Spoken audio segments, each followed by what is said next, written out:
when His Excellency the President was campaigning, he promised the people that he's going to ensure that he implements universal health coverage. This has been a challenge all along.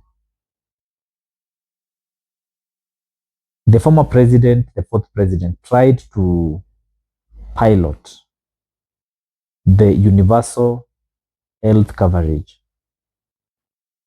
and he didn't manage.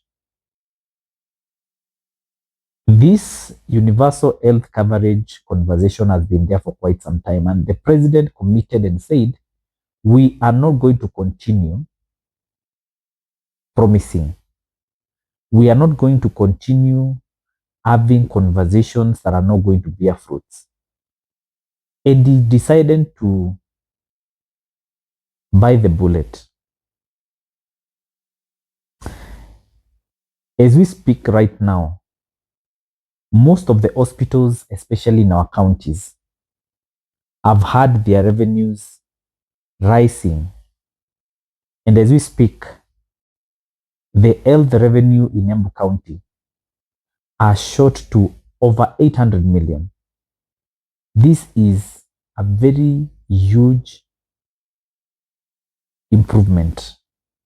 And this is an indicator that if SHA is well implemented, once we have fully sorted out 100% the challenges that we've been facing over time, SHA is likely to be one of the most consequential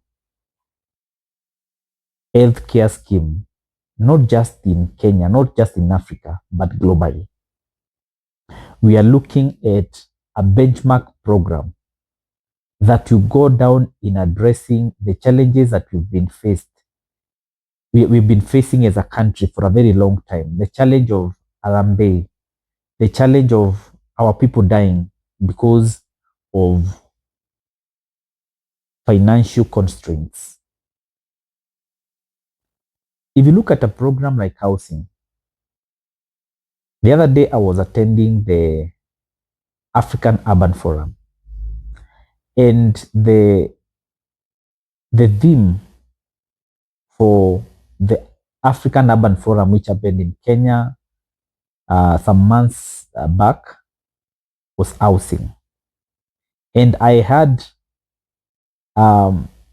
ministers from across Africa lauding the SHA program, and especially the financing model that has been adopted by the government of Kenya. And they are saying this is the best possible model, and actually one of the best model of financing housing, affordable housing. So many countries are actually benchmarking with our country. But let's also look at the impact of this housing program. First, we have so many people who are working in this program, or who have been directly involved through employment by this housing program. We have masons, we have engineers, we have plumbers, we have architects, we have several other people who are also facilitating the suppliers of different building materials, who have been involved, the welders who are doing the doors. And this is creating job opportunities for our people. Again, this program has also seen transformation in our market infrastructure through the construction of economic stimulus markets. In Embu, we have over 10 markets that are already ongoing. Across the country, we have markets in all the counties, several markets. And the cascading impact of this program, and of this maybe specifically the markets, would be widening the tax base.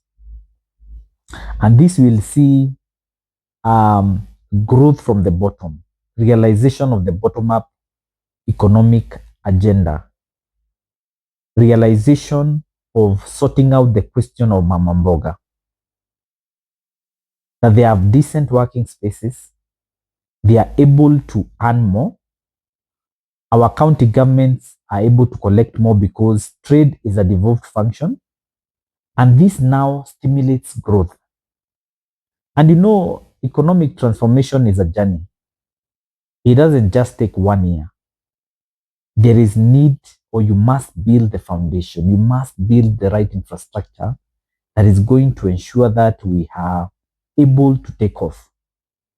And countries like China have been good examples of the journey to economic transformation. The program, the National Infrastructure Fund, or the Sovereign Wealth bill that the president signed the other day, that is looking to ensure that we are able to raise funds to construct key infrastructure that will lead to spurring or the growth of the economy, is such a critical move. We need proper roads that are able to ensure that we are able to connect every single part of the country, that there is movement, our people can be able to move, people can be able to trade, people can be able to transact, people can be able to commute seamlessly for the economy to grow. And this is what this is looking to achieve. We have a project like the Talanta Stadium that is looking to ensure that we push the talent growth. And I had the president explain the repayment plan, a very innovative way of paying the construction of the Talanta Stadium.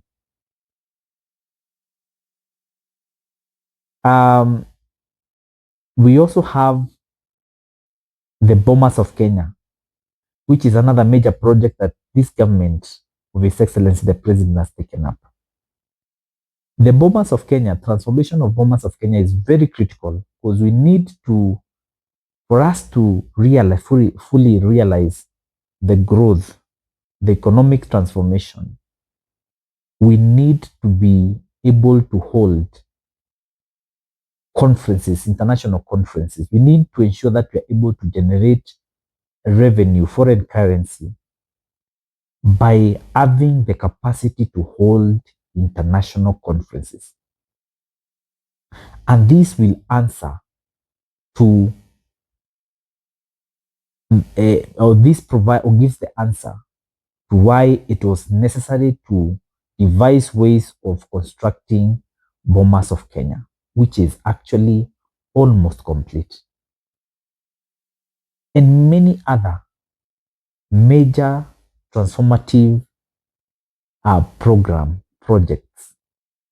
I will not forget the county aggregation and industrial parks, which will be critical in ensuring that the country can be able to start its journey of industrialization in earnest by supporting our farmers, because we know that Kenya is largely an agricultural country and our farmers have suffered because of fetching poor prices, because of the challenge of the post-harvest losses. Through this county aggregation and industrial parks, which is a joint program between the national government and the county governments, we will ensure that our farmers are able to get their farm produce value added, and thus they are able to earn better prices for their farm produce. This is the way to transform a country.